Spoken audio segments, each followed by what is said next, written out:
Yo! Video games.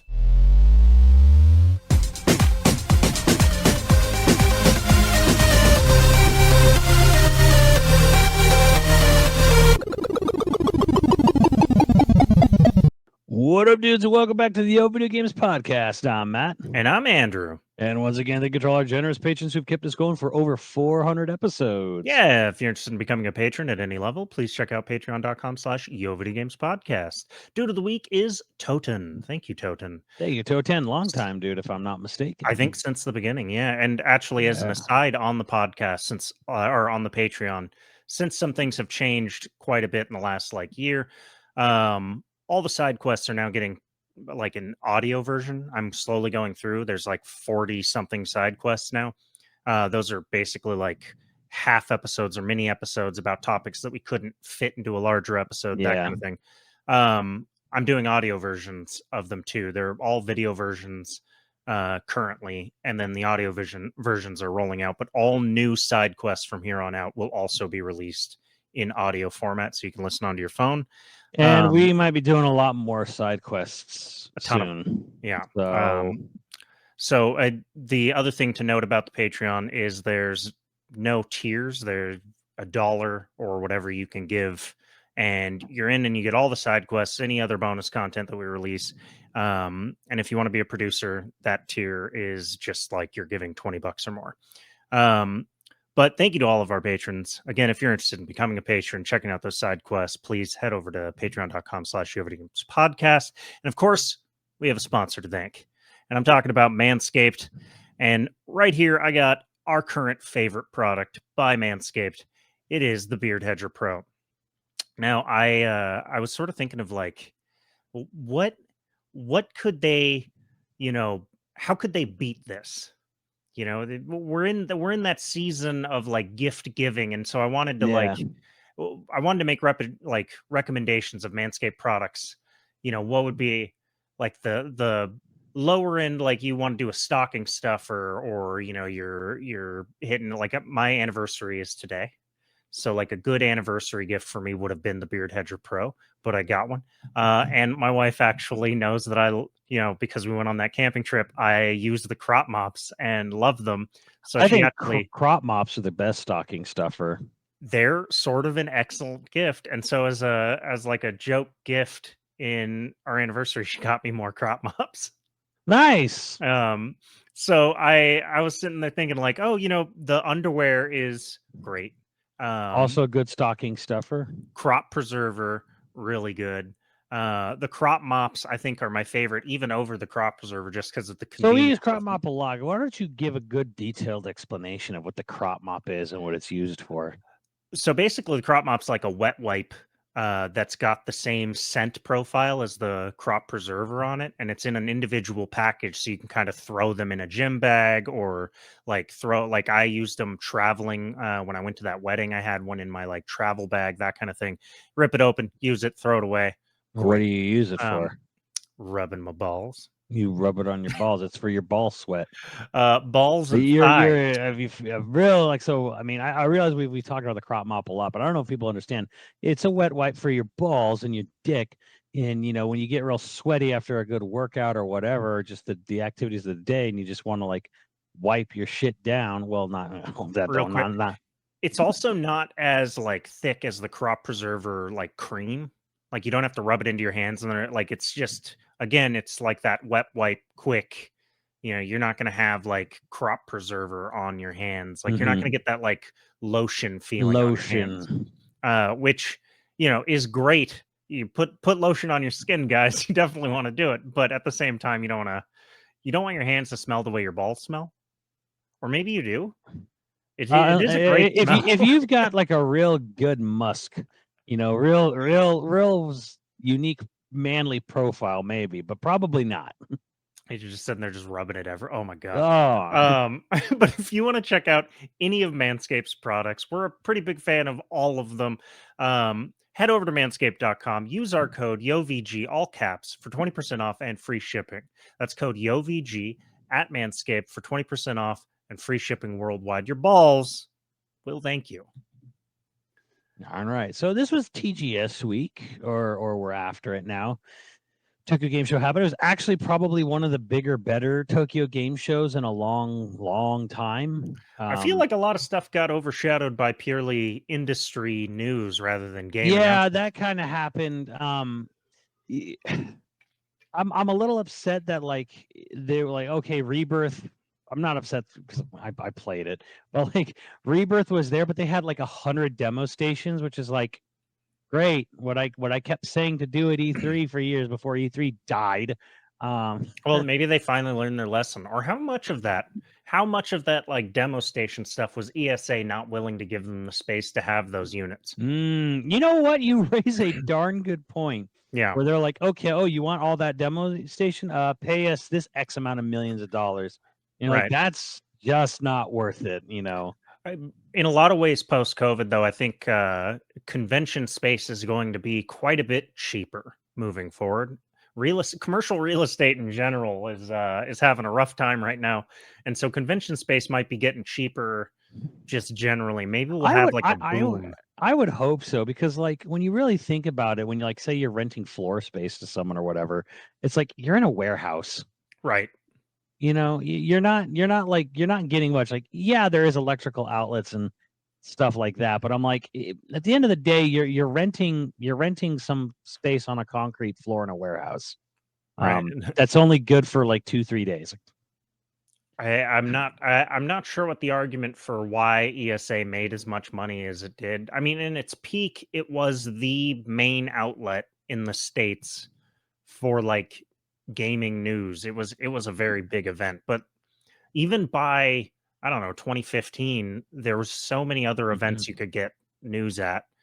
Like it was just very like ESA was It's a really good example of why competition is good. Yeah. In a sense. And it you know, and again, like bouncing back to TGS, it's good that like we're seeing like a really strong Japanese showcase because I like it when the world competes. You know what I mean? Like I Mhm. like it when every studio around the world is kind of like doing well, like really fighting for your time and space and you know, like it's been like I don't want to like, I don't want to like diss, like, poop on Japan or anything here. But it's like there were a couple standouts, and then like the rest of the like a lot of Japanese companies have struggled. Well, yeah. Especially in the 2010s. They really kind of struggled, staying competing with some of like the big stuff. So it was really nice to see that this was like a big show. I guess there's not much to really talk about because I don't know too much about it, but like apparently a standout was the game Deca Police, which was announced at the Nintendo Direct back in February. And it's this weird level 5 game where you play as a detective. So it's a turn-based RPG, but it's also a detective game. You go around and okay, you remember the movie Source Code? Yeah. Okay, so it's similar in this sense of Source Code where like you literally build a matrix like reconstruction of the city of a crime scene, and you go into that digital version to try to find out, reconstruct Yes, I remember how this. Yeah. a crime was committed or whatever. So yeah, so like And that there's was a, the standout. That's okay. well, people were saying it was the surprise of the show. It was Cool. because it was playable, and they're like, "Hey, this was a surprise hit of the show." Like nobody was really people. It wasn't on a lot of people's minds, but people who went to the show and played it were like, "This was actually really cool."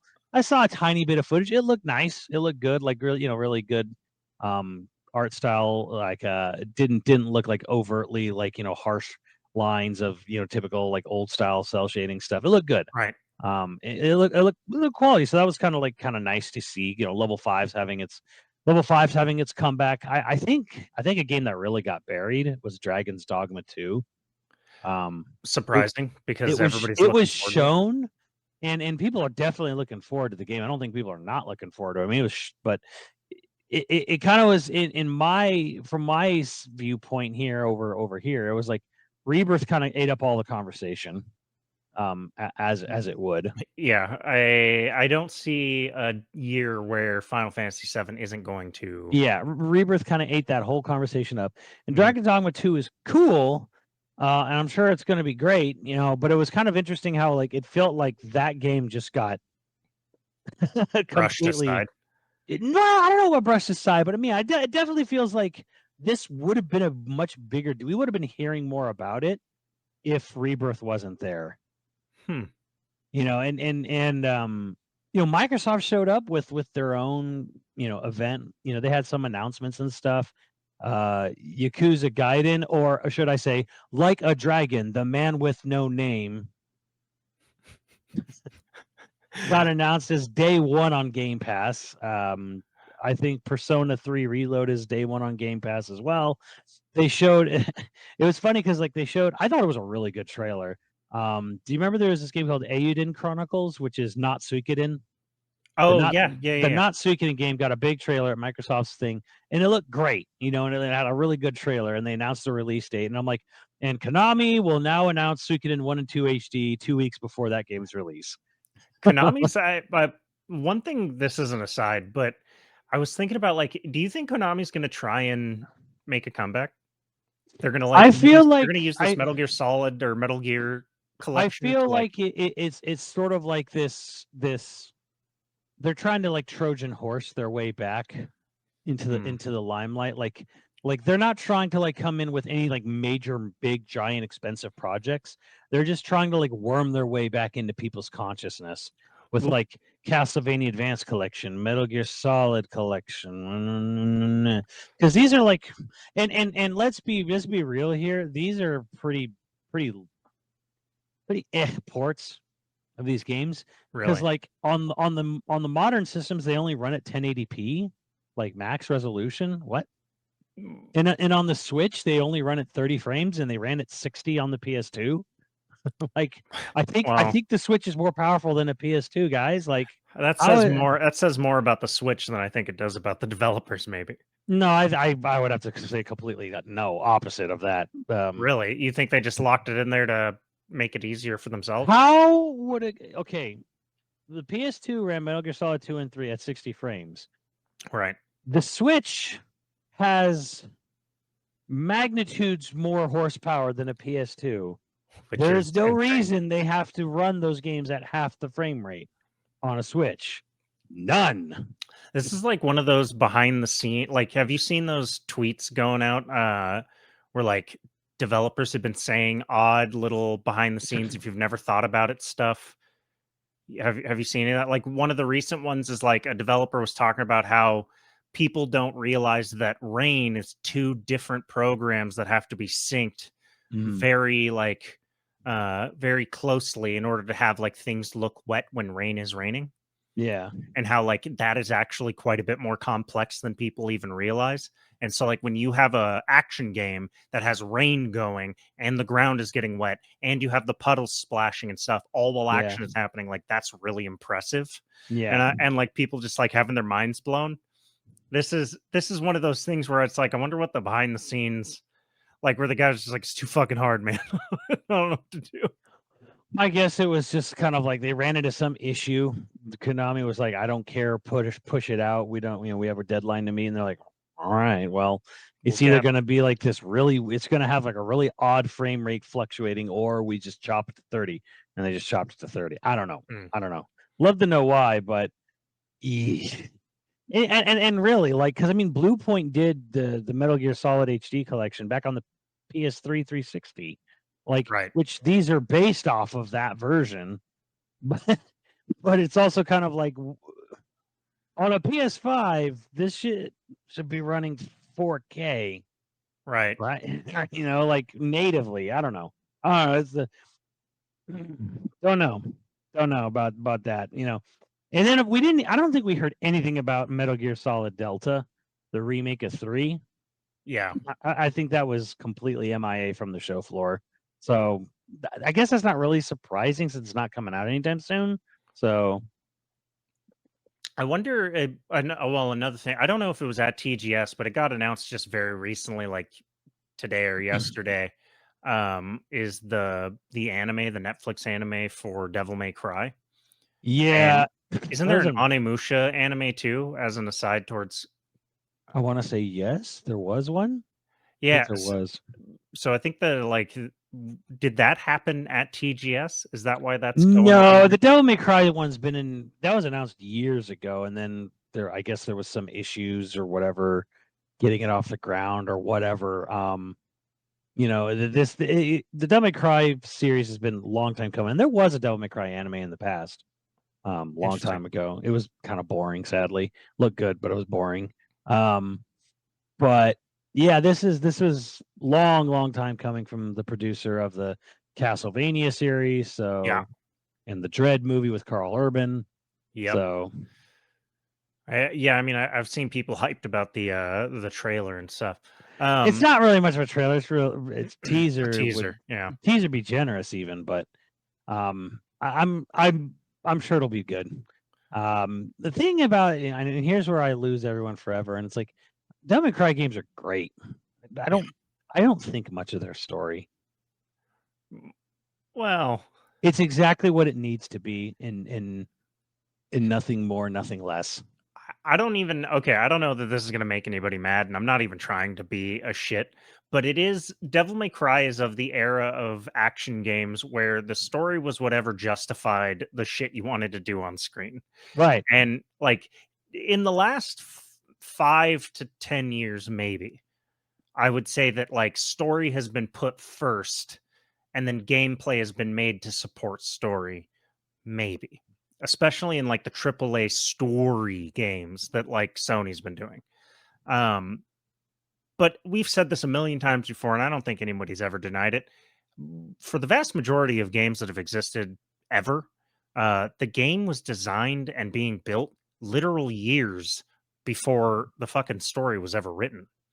Like Yeah. somebody looked at the gameplay hook and was like, well, how do we justify this in the story? And I think Devil May Cry is very much, they came up with the different story elements to support the characters they had already had in their head, which is probably why they're so flashy and fucking cool. Because they just came up with flashy, cool characters and Like then I'm justified sure them. there's some people that like kind of care a little bit about whatever they're saying or doing I'm in the sure. story, Yeah. but like it's not.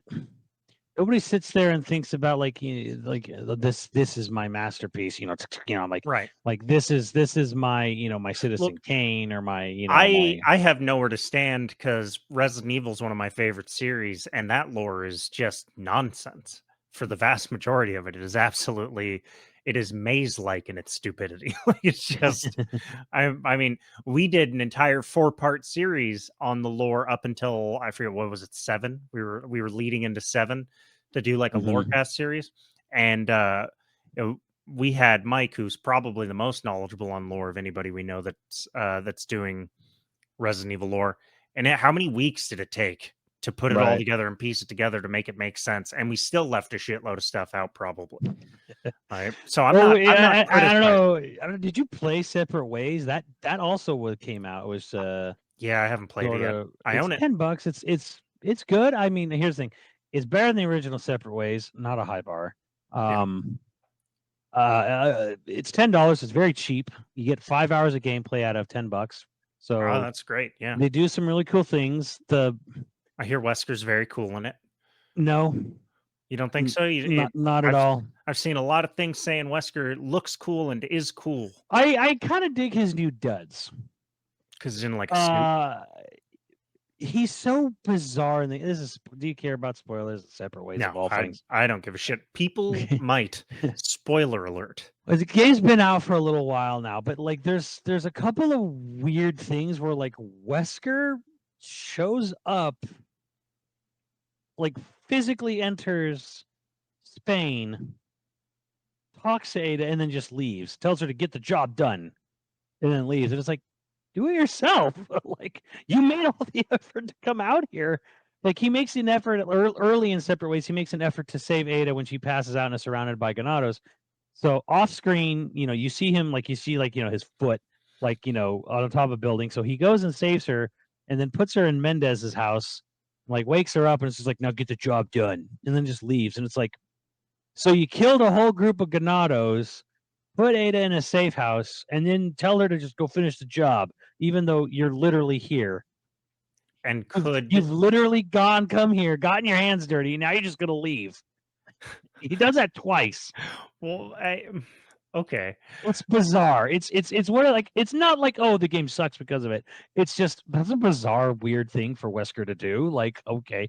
I do not like his new voice, and I think his new voice is a problem inherent to remake as a whole, which is it's caught between two worlds of Hmm. absolute self-aware parody that is the original RE4, and then trying to be the dark and serious game for serious gamers looking to have a serious time seriously of That's the remake era of games. So, and Wesker basically falls right in the middle now because Wesker's always been a cheeseball villain. He yeah. is a Saturday morning cartoon villain in all the best ways, but he is a cheesy, goofy villain, like straight out of like a schlocky, B minus 80s flick, right? That's what Right. he is. That's why he's great. So now you have this guy who's trying to be both serious and Wesker, and he comes off basically like like an angry gym coach yelling at you. But I love that. That idea is hilarious. So it kind of feels like he's basically going to insult you, for losing the yards, while at the same time like say hi to your mom for me after the game, kid, kind of attitude he has. So, What I want now, what I need more than anything now, is I need a remake of one, but a campaign where you play as Wesker. mm. Well, they had that sort of in Umbrella Chronicles, but I guess we should not talk about that. Umbrella Chronicles doesn't exist. And I don't know Yeah, what and you're and then talking the other weird thing about separate ways, and there's no getting around this. I'm not going to back down from this or be like, oh well, okay. I would never attack this person personally, but Ada's still not great performance delivery in separate ways. She still sounds bored and was she'd rather be anywhere else. It is And I very don't put dry. this, I don't put this necessarily on the actress either. I put this mostly on the voice director, because the voice director would have when you're playing the game right at the beginning, you have Lewis talking Mhm. to her and doing stuff, and he is acting his guts out, right? Like Yeah, to he's be excellent. to be this excellent Lewis character, and then he's like, "I'll meet you later, Lewis. Don't be late." Right. So, like, as a voice director, the performance everyone else is giving. Why are you A, giving her this direction, and B, if you're not giving her this direction, she's just reading the lines. I don't know because I wasn't there. But if it's a case of this is just the best you can get, where it's like you're trying to tell Bruce Willis how to do an alternate take and he just gives you the same take every time. Yeah. If that's the case, then it's kind of like I feel a little bad, but it's like it's your job to basically tell them I need you to listen to how they're doing it. I need you to be, on that sort of level. Or if not, if it was like, no, I want it to be like this. I want her to be stone cold, like, really distant, really monotone. And I'm like, and then I would Cold-blooded say, and subdued, I then I'm guess. going to be like, why? No one else in this character. And Leon went through the same amount of like, the same hell that she did in RE2 remake, and Leon is done well in remake. He's both new Leon, but he's also definitely got all the nice, lovely quips from the old game too. So I'm like, you knew that for Leon. Like, I don't know why Ada is the one singular person who's coming out of this like she just spent like a year in the trenches in the Somme. Like, Right. I don't know. Again, I put this mostly on the director. I get it. She was Ada in the last movie. I know they're trying to match, Asian actress with, Asian character, which that's all good. I support that. But I don't support is the voice director basically being okay with this performance in this game, surrounded by other characters being character actors. That's what I don't support. I do think I agree that I'm not a big fan of the performance, but also with all the shit that she's gotten, I just want to leave it alone. So Well, that's because that's the thing. It's like you get all these stupid chuds, all these absolute idiots on the internet who attack her, as if her doing her job and the director being okay with it is somehow her fault. right. Like you're doing the job, you signed up to do. I'm sure she was actually very excited to play Ada. Everything, I don't know her personally, but I'm sure she was thrilled to get the job. I'm sure she was thrilled to do it, but it's definitely one of those cases of like you're an idiot if you ever attack an actor for doing their job. Right. If the actor is the writer, producer, director, and main star, Sure. You can fairly criticize them if you want, but Right. attacking, bullying, being just being a general dumbass about it. No, like I don't want. Like, I'm not gonna sit here and be like, oh, or like, her voice, everything was great, and it's like, no, I'm gonna say it. I don't think her performance was that good. B, you're an absolute piece of shit.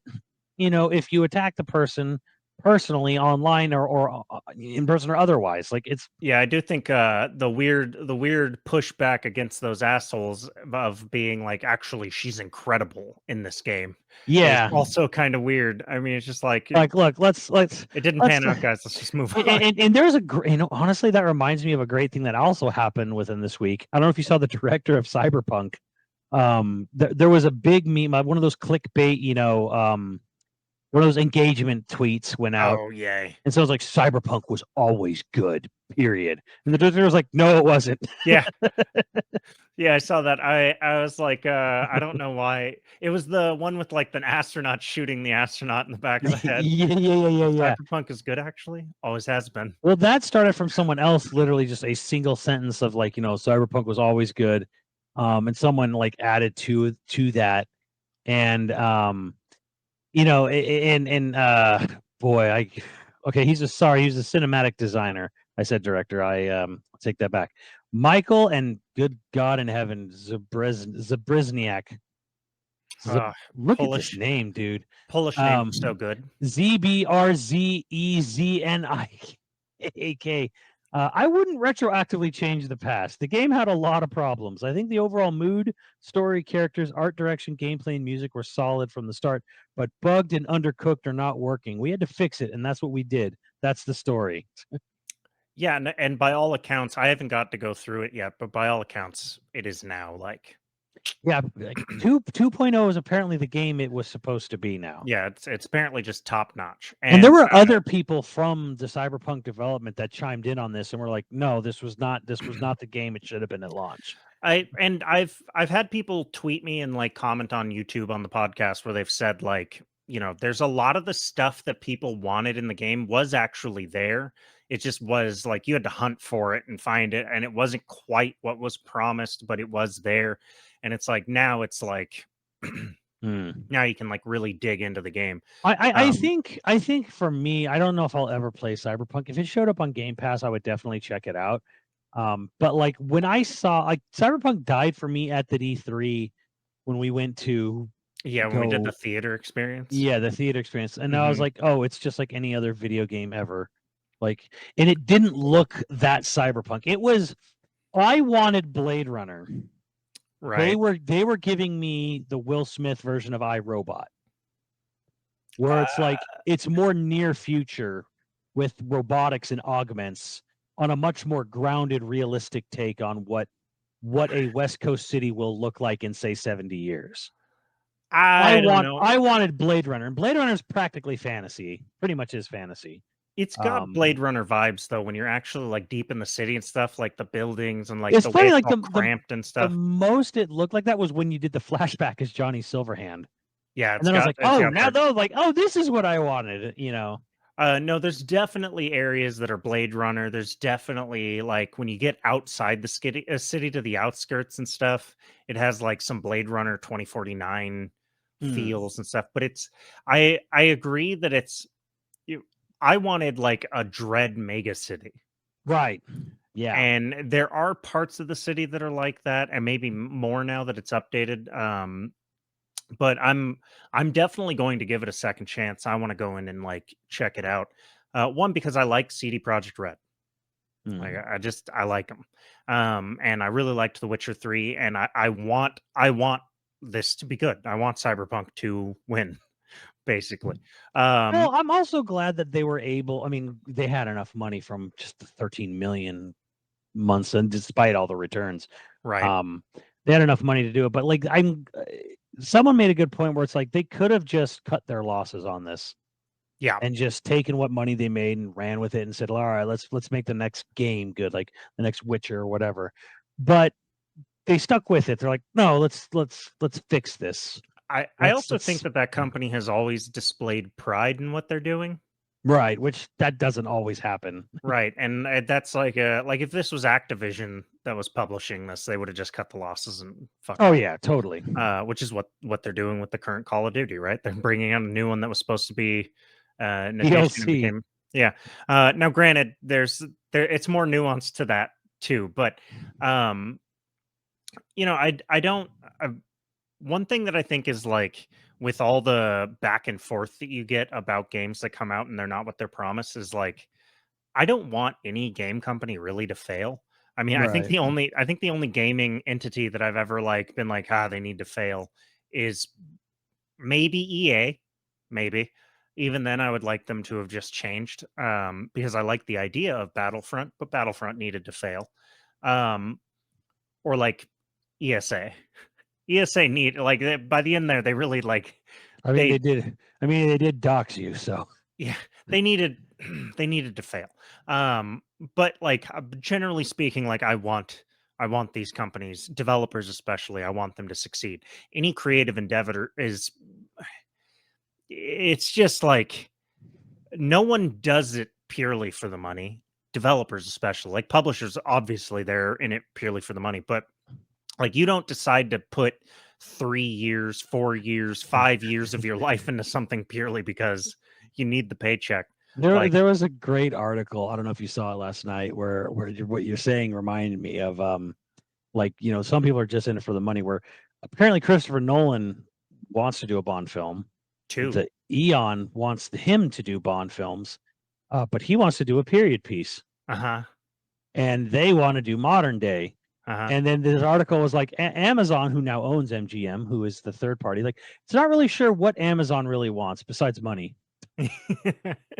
Have you I read a snippet of an announcement. I know this is a side and I'm so sorry, but he's willing to do two Bond films if he gets to choose the books and if he gets to set them in the period that they were written, Mhm. meaning like the 60s and the 70s probably. Yeah. Oh man. Yes, I'm in. Well, I think most people are like, hell yeah, let's go. Like, I mean, it's fucking per- Nolan, but period piece. But it's like, no, we really want modern. Like, what does Amazon want? Money. Amazon wants the maximum return possible. Um, but yeah, no, I mean, I don't want any creative endeavor to fail. Ideally, like Right. sometimes they need to, but I don't want any of them to fail. And I think that, like, as we've said many times, Shockingly, I'm the same way. People won't believe it, and I'm sure they would have ammo to use against me. But sure, um, uh, there's but like one franchise I want to fail, but only just so we can, for very different reasons. You reboot know. it. Um, I think anybody that's made anything, whether you're drawing, whether whether you're like making an app, even maybe you're just a programmer, working on apps, not artistic endeavors. The more you do it, the less harsh your judgments of others doing it Yes. become. Yes. Because you realize how little you end up actually knowing and then you realize how many things can go wrong that aren't even in your Yeah, control. because we were having, I forget why, like Steve was talking about this, and it was about filmmaking, Yeah. like in general, like doing stuff or like assist me style stuff, and then he was talking about like yeah, like Mike wants to has like he's always wanted to do like some like multiple series Hmm. Resident Evil projects, and I'm like Steve, I'm like, and I told him about our time making Smash Me, and I'm like that was kind of hell, and like people just constantly flaked and we had to constantly like change things and like redo stuff and just like it's like it's The so first miserable. the It's first so Assist Me miserable episode. making. The It's first so Assist Me episode had a budget of $100. yeah, like Like, people are all like, "Why did you?" It's so funny that we chose the Doom costume that we chose. Like, oh, why did you choose that Doom costume? Because we could get it for $32. Like, we had so little money. I got the equipment to shoot that from my first film school class. I convinced the professor to let me take out the mhm. cameras and the lights to do it. Like, I literally learned how to shoot um doing that episode. And like you can watch the episodes and literally learn, like you can see me learning how to shoot. Um and learning how to light and learning how, like, you can literally watch it get better. Um you can watch all of us get better. But yeah, the more you do shit like that, the less harsh you want to be, and Exactly. the more you care about the opinion of people doing it, and the less you care about people's opinion that aren't doing it. Oh yeah, totally. And this is why I always tell people, I'm like, when you've made more than one film project, you will never criticize Tim Burton or Adam Sandler for reusing the same people ever again. Right. When you've ever had to cast and direct, you will never, ever, ever, complain or make fun of them again, because I will put you someone you reliable over someone talented and unreliable every single time. every single time. Every Just single time. You'll make someone untalented. You'll find whatever you need to find within that person to make their performance good. right. Rather than it's like, rather than get some, like, try, like, hope and pray someone unreliable shows up. No. But to get back to some of the topic at hand, also this week was some like industry changes that uh, I guess it's not industry changes, but talent changes, right? Yeah, kind of a big shock right at the end of TGS, not related to TGS, but at the same time of it. Hideki Kamiya has left, or on October 12th, will be leaving Platinum Games. Announced pretty strategically, though, right? Like it feels like he did it when he did it because TGS was ending.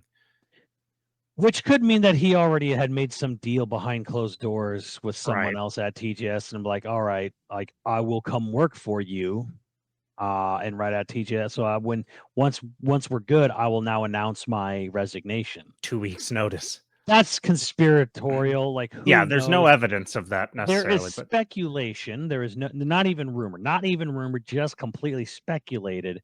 This might be related to NetEase, who did recently make a big studio for Nagoshi-san from Sega, Yakuza main dev.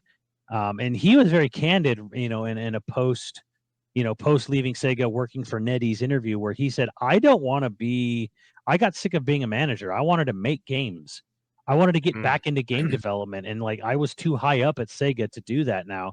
So they offered, basically, and he basically was like, NetEase offered me a bunch to pay me more than what I made to do what I wanted to do. yeah, easy. And NetEase is a Chinese company, right? Yeah, like a big mobile company. And so there's Owned a by lot of Tencent, or they own Tencent? Aren't they? They're associated no, with Tencent, aren't I they? don't know if who knows. It feels like everything It's feels like owned by everything in anything entertainment related is in China is somehow owned by one company or another. It's Chinese internet technology company. I actually don't think it has any actual association with Tencent. I don't Oh, cool. believe. All right. Look, Um, I'm just saying I don't want one company to own everybody. It's the same thing that I feel about Microsoft, where I'm like, I think Microsoft made good decisions in its acquisitions, but I also don't want Microsoft to own everybody. Like, I yeah. think that's a pretty fair, opinion to have. My opinion's always been, like, if this company's just gonna die and cease to exist, I'd rather Microsoft buy them, Yeah, right. or anyone really buy them. If someone, I would rather someone would buy them so that they could do something with them to keep them around, rather than them not existing. Right. Same. Yeah. But in Kamiya's case, maybe they offered him similar thing. There's something here. So yeah, there's a speculation that NetEase is maybe poaching him. Um, there's been other people have kind of noticed that, like, it really felt like Kamiya was not happy about something going on at Platinum. Well, his statement seems a lot more charged than Platinum statement. Platinum statement seems like a standard, press release about a Mhm. change of their star game director. But his thing on Twitter, I saw like his like a translation of it, and he seems like he is not happy with Platinum. Yeah, and Direct Feed Games commented, and I kind of feel the same way. We're speculating. Um, we had a whole podcast episode about this, kind of, if you go back far enough. Platinum had this weird drive recently to make live service games. They wanted to go full into live service. They wanted to open up a whole branch studio in Tokyo. They're based in Osaka, dedicated to making live service games. Like they're really convinced this is where the money is. And Kamiya might be one of those people who's like, no, and this might see the writing on the wall that this is definitely not where we should be heading. Babylon's Fall was a Titanic level disaster for Square Enix, so it's not like Platinum didn't have to really eat that. They, the cost of that was, they probably didn't lose money on Babylon's Fall at Platinum, Right. but it was probably enough for Kamiya to be like, guys, look, see, this is a disaster. Let's not do this. But And the they're like, higher ups were like, no, but it's Square Enix that fucked up, not us. yeah, it's like it's their fault. Like, this is the future. There's so much money still being made at Fortnite. And Kamiya's like, no, I'm done. I will not be part of this. The other more realistic thing is maybe his big new Project GG, which was a kaiju battling game of some sort, some action kaiju game, probably got canceled, or probably they're like, you have to downscale it, or you have to do. Maybe it was both. Maybe it was like, we want you to turn your next big game into a live service game. We want a live service kaiju fighting game. And he was like, no, I don't want it to be live service. Well, it has to be live service. I'm leaving. Yeah, bummer. It's that these are all, who knows? These are all speculation. We don't know. But he says he's going to continue game development. He says he's not retiring. And look, I'm just saying, Mikami left. Mikami left Tango, which he set up back in February. Capcom, so maybe scoop these two dudes back up. Maybe yeah. bring Some them people in, have said that, like, they should go back to Capcom, and I'm like, I think that was Tony from Residence of Evil was tweeting about it. He's like, Capcom, just come on now. For anybody who follows Residence Evil. That depends on how different of a company Capcom is now.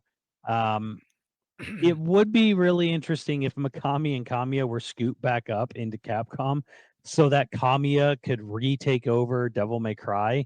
I know some people be like, no, Itsuno made it what it is, blah, blah, blah, blah, blah. But I'm like, Itsuno is real hard up on Dragon's Dogma 2 right now. And who knows if he's going to go immediately to he may not want to do Devil May Cry 6 after doing years of work on Dragon's Dogma 2. He may want to go back to Rival Schools or Power Stone or whatever. Who knows? It was in the Capcom leak, but bring Kamiya back in. He can do Devil May Cry. But I'm going to assume Kamiya is not going to end up at Capcom, because the thing is, if he goes back to Capcom, Capcom's going to put him right back into IPs that he's already done. I think that was kind of the whole point of starting Clover within Capcom initially, was so we can make new IPs. And then when that got shut down, they left and formed Platinum. So again, they don't have to be tied to franchises. Maybe he's got enough juice now, though, that he could argue to create new IP within Capcom. Capcom's had a really good a rejuvenation of its old IP. It's taking advantage of its IP, in the last few years. But yeah, Capcom's doing well, but I think you're hitting on something here that's true, which is Capcom's becoming really insular about, the things that have done well for it. Right. Like there's the big three: Resident Evil, Street Fighter, and Monster Hunter. Monster Hunter's been good for a while. Resident Evil's always been good. Always been their big seller. They just got Street Fighter back on its feet. And then you have sort of like the other things like Dragon's Dogma and Devil May Cry. These are Itsuno's babies, and they're doing well now. They've always done okay, but with the advent of PC being like a major part of their portfolio, suddenly games like Dragon's Dogma are doing really good now. Right. So it's looking like Dragon's Dogma 2 will be a really good thing. Now, I know they have Pragmata, and it exists, but I don't even know if anyone cares anymore. This whole thing looked weird to begin with. It's like little weird little Robo Girl and Astronaut Man. What is this game? Yeah, I mean, until we really see what the game is, for now, it's just intriguing. It is intriguing. I kind of glad they're doing something new, but like I do feel that like to me, I'm like, Capcom, you're doing so good on your big three, and even your side two. I think it's time to like maybe get a little more of these like cooler side projects going. because they used to be known for that. Really, like if you really go back to like I mean, granted, costs and development are way different now, but it'd be nice to see. Here's an Onimusha.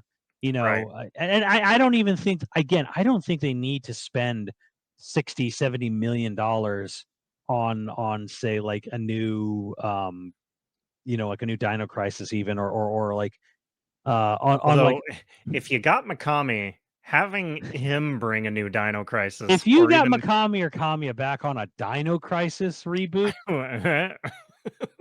yes, spend $70 million on that. yeah, But look, like, you're just printing money. well, here's the at thing, that point. like say a game like Rival Schools or Power Stone. Mm, Those don't need to be big budget games. Those are games that don't even need to be major graphical, showcases. right. They don't need to have massive single player content like the Battle Hub. Like you could just make them look just good, stylized, but like less, obviously not top of the line graphics, but just nicely stylized or whatever. And you just kind of push it out for 20-30 bucks. And you could probably make your money back on it, just as long as you don't go crazy with the budget, you make it reasonably priced, people will be happy. A game like Power Stone, Kenny and I mean, Kenny played it way more than I did, so I don't want to pretend like I'm an expert at Power Stone, but it was Mhm, also like it was the arcade machine that I played at like the local Amici's. It was that and like Metal Slug, you know. mhm. Uh Power Stone, hell, actually, I also think Power Stone's one of the first games that I got on Dreamcast when I finally got Dreamcast. Anyway, um it feels like Power Stone has a core audience that really wants to see it come back. And it also feels like a time where that kind of fighter, maybe a little bit more whimsy, could do well. But is it going to make, an insane amount of money? How many fighting games truly break records, I Yeah. don't know. So yeah, I think it could it come out as a budget title? Yeah. Yeah, I think it would totally do well. Yeah, Um, you can even do the real scummy thing and like have it be like, here's a $20 game, and we're gonna have a battle pass. You're gonna pay, another $10 a season, and we add new maps and characters, every season for $10 more and $10 more. And eventually, you've spent $60 on this game at the end of it. Well, yeah, or they could do the Killer Instinct thing, where it's like each character costs $5 and you want to buy new levels or new whatever. And KI did it. Yeah, it was like yeah, KI. It's like, here's season one. It's not a lot of content, but here's season one. Here's season two. Here's season three. yeah. I don't know. I think that could work. I think it works better for fighting games than almost any other game. Because if you don't give a shit about the character, you don't have to pay for it. Like if you have no interest to play that guy, don't buy him. Yeah. Yeah, I mean, and Dead or Alive for a time found huge success doing this, Yeah. where they just offered I think a free to play or a really cheap version of called Core Fighters. Gives you like 4 to 6 characters, period. And it's like, here's the game. You can play online. We can only play with these characters or whatever. But if you wanted extra costumes or extra characters, you'd pay nominal Mhm. fees. And Right. that's if you didn't want to pay. Here's the $60, get everything, right? Hmm. Sort of get everything, like everything in the base game. I think it works. I do think it works. I do think it does work, and that's a whole kind of like other argument where people are like, some people are like, oh, free to play would be terrible for fighting games. I'm like, no, I think it would actually be very good for fighting games, especially if it was like free Yeah, to it would play expand it. where like it rotates the free character, or it's like $5, choose a character you really want to stick with. Cool, Yeah. and I'll just stick with that character, and then I'll pay 20 for the roster. So on like a last bit of industry well, it's not really speculation, but there were two articles that came out, and you were telling me about this before we started to record.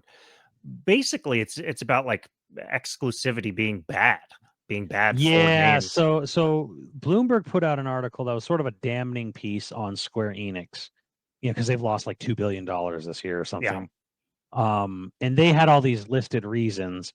And Axios, I believe yesterday, put out a counterclaim article, like basically a counter article to it, Yeah, it's where journalist shit posting.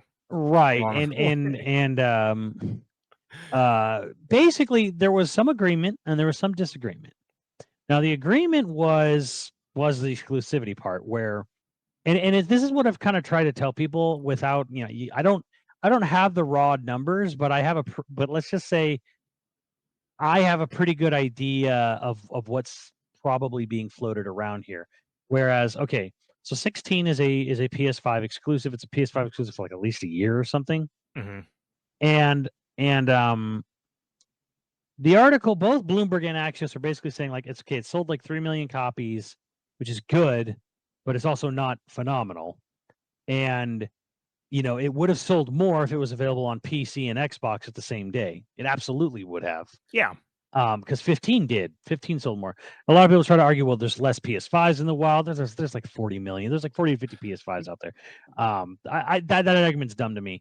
But anyways, the point is they're basically saying like, well, Sony would have had, obviously the money they got from Sony would make up for it. I'm like, I don't think it does, because games did not get cheaper. They only got exorbitantly more expensive. And I don't think I don't think the money Sony floated, and I'm sure Sony floated them a good chunk of change. I'm sure they did.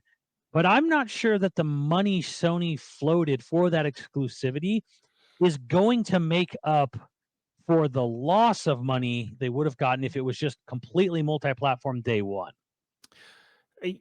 I agree. I think also for any third-party developer, exclusivity makes absolutely no sense.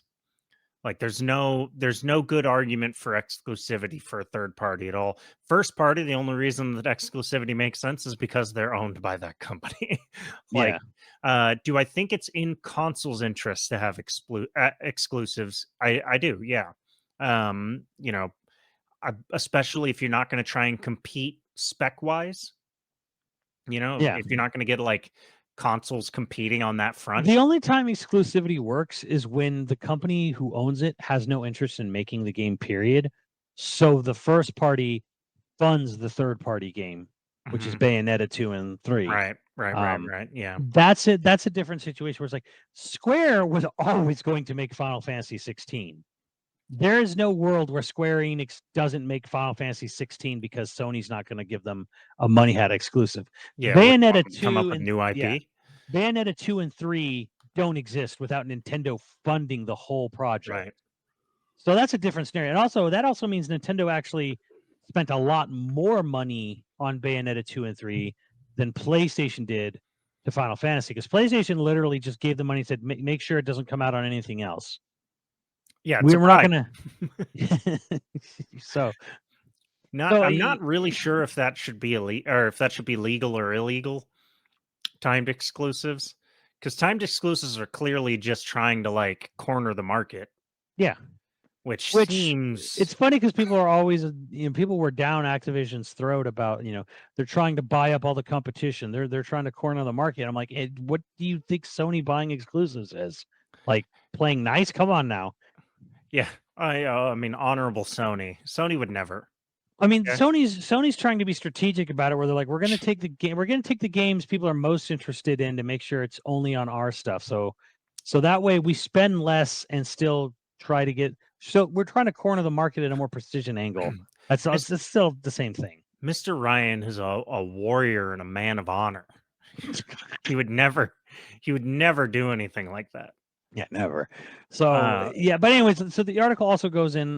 They talk about the sort of the initiative of the new CEO. Remember, if they ousted the old NFT crazy guy at the start of this year, and they put a new younger guy in. And the new younger guy is basically like, I want to take a good hard look at our portfolio, and I want to see which other franchises we can build up to being AAA status, which I don't know if I like this idea very much. Because that means that, like, again, you're not going to be able to take every IP that Square owns and make it AAA. So what he's talking about is looking for like 2 or 3 other pillar franchises. I have a feeling they want to get away from Kingdom Hearts because it's a Disney-owned thing. So, and even Dragon Quest isn't fully owned by them, and it's never succeeded in the West. Good. So I think what they're doing is they're going to look at like, and I don't know why I don't know how they haven't figured this out already. Near, because they sold like 8 million copies of Near Automata. There's your third pillar right there. But they're going to look at something. They're going to look at whatever they can, right? Whether it be the Mana series or Saga series. It's not going to be either of those, but they're going to look at for something like that and be like, here's our next pillar, so that as they're basically their yearly thing looks like it rotates between Final Fantasy, Dragon Quest, Near, a couple other things, and then just kind of like goes in this rotating line or whatever. I'm a little bummed because I actually liked how last year Square had a bunch of small projects, but they made a mistake. They made a huge mistake last year, and people were like, "Oh, they made me too many crappy games." Like, okay, Babylon's Fall was a terrible idea because live service is a terrible idea. Fell flat on its face. Chocobo Racing was the same deal where they tried to battle pass the heck out of a game. The live service Chocobo, so they had to like basically cancel it and then resell the game later with all the content in the game. Yeah, that's a whole. But here's the thing: they released a bunch of. They released like 5 games in March, and they released like 5 or 6 games in September, October last year. So they had these 2 chunks of time where they were releasing a game a week, for a set amount of time at the 2 points of the year. I don't know why that wasn't spaced out for the whole year to begin with. Like, one, Chocobo Racing should never have been a live service game. It should have been what it is now, where it's just you buy the game and you just get the stuff. And other games like Dio Field Chronicles, Valkyrie Elysium, Star Ocean 6, whatever, these should have been spaced out throughout the year. It should not have been everything in March, everything in October. I think that was a mistake. Like, agreed, how do you expect your player base to be able to realistically afford a $60-$70 game every week? It was too much. It was too much. Like, they released Dio Field Chronicles, and then like a set amount of weeks later, here's Tactics Ogre remake or remaster, and it's like they're the same style of game, and you release them a month apart. Like, why are you doing this? I think we've talked about this too before, where we talk about like there's no such thing as necessary windows anymore. Like you don't have to hit the holiday season exactly anymore. Yeah. Because physical copies aren't a thing. Like, people, because of online shopping and because of like digital storefronts the way they are, people are always open to a game coming out. Like, you don't have to release all the games at the same time to compete for the shopping season, because there's no shopping season anymore. Yeah. Especially as games have become worldwide. Like, the shopping season in the United States doesn't matter to the shopping season in the EU and so on and so forth. I do sort of think that like the reason they dump things like that is purely for boosting their like stock, at any given time. It feels like a weird scummy corporate maneuver is what it feels like. Which has obviously not worked for them. Yeah. And in these 2 articles, the big disagreement, I should say, is Axios refuted the Bloomberg article saying that a big problem within Square Enix is that the producers for each project run their own little fiefdom and don't have any oversight and are just allowed to spend money willy-nilly. Axios refuted this claim and said the producers at Square Enix are actually very good at their job. And they had a bunch of examples where Yoshi P turned 14 around, made it insanely profitable. Kitase and Nomura are doing very well with Remake and Rebirth. Tabata turned 15 around and actually made a lot of money with 15. There was this other producer, it wasn't Saito, it was some other guy who was a producer for the Dragon Quest series. He recently retired, but he's like, all he did was make money for that company. Like, these producers are all very, and Saito, to his credit, was the one who stuck by Taro, even when Taro's games always bombed. And then here comes Nier Automata with 8 million copies sold. And it's like all he's done is make the company money now. There's only one of those games maybe that you could be like, oh yeah, they were just burning money, which is 15, because it was in production for 10 years. 10 years,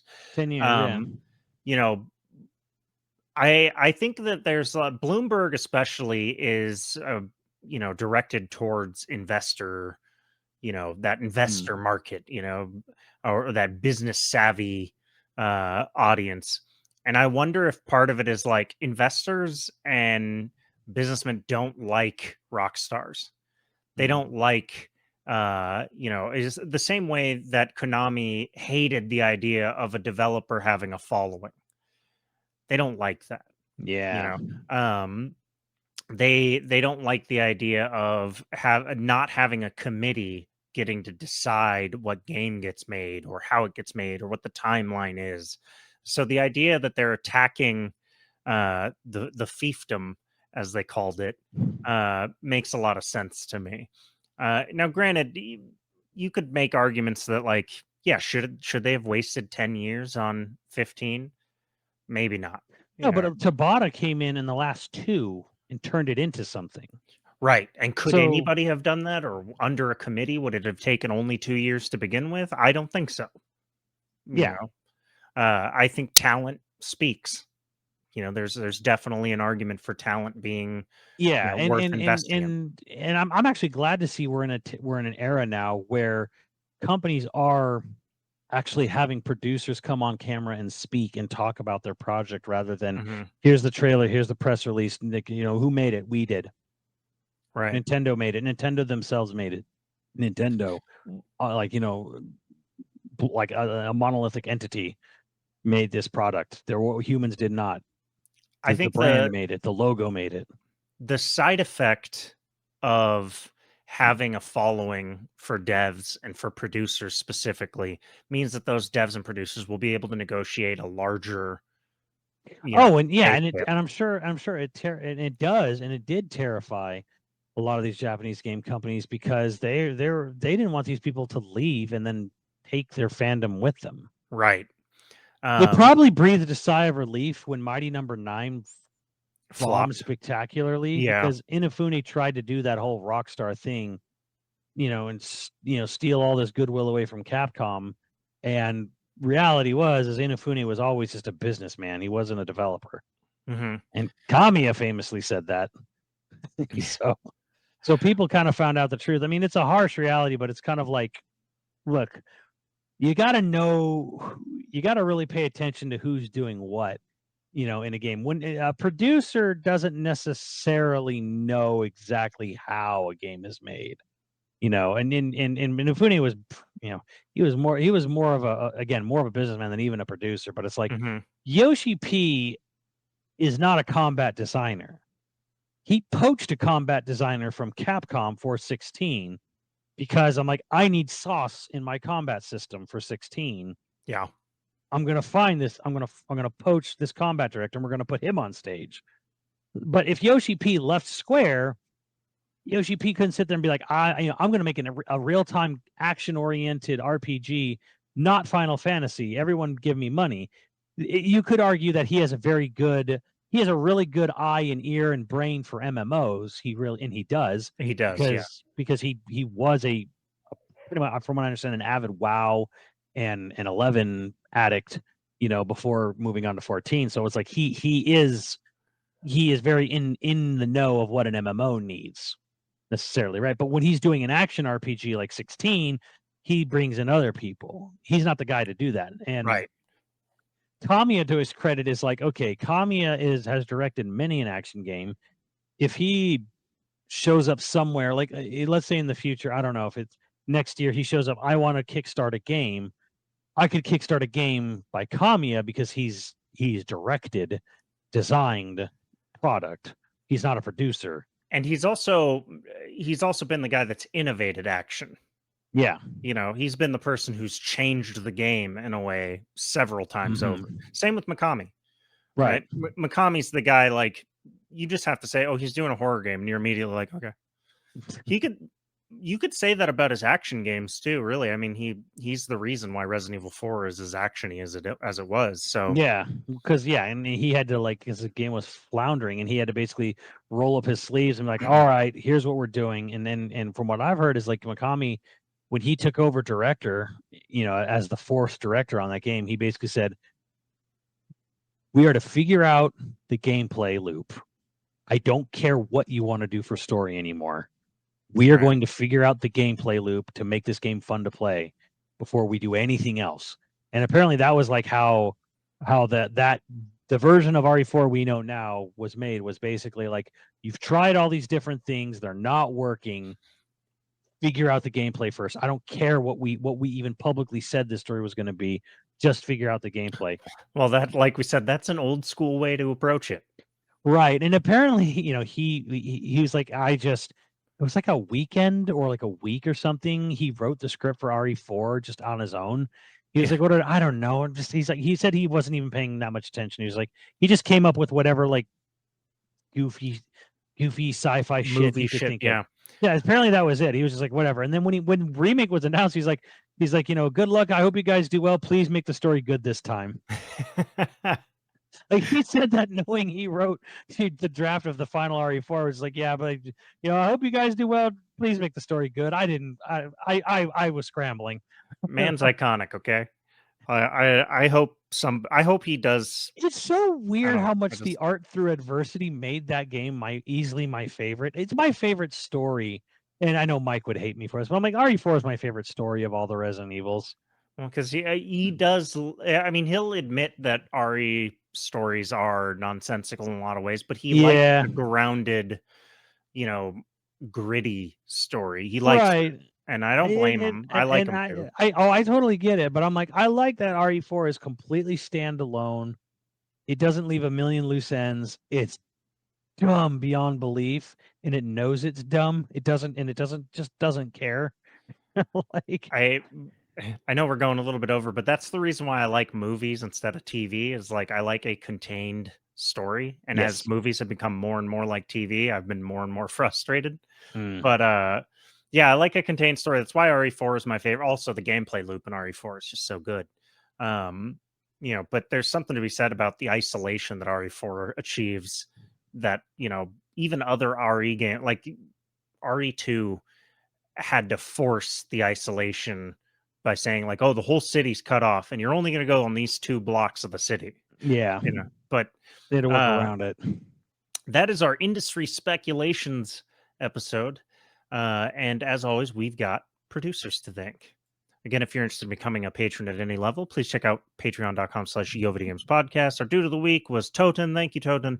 And our producers for this episode are Mutton Chops Johnson, The Pink Hammer, The Schmidt One, Screwnami, Karoy35, Hyper Viper 89, Ziggy Z, and Online Persona. Thank you, dudes. And we'll catch you next time. Later, dudes.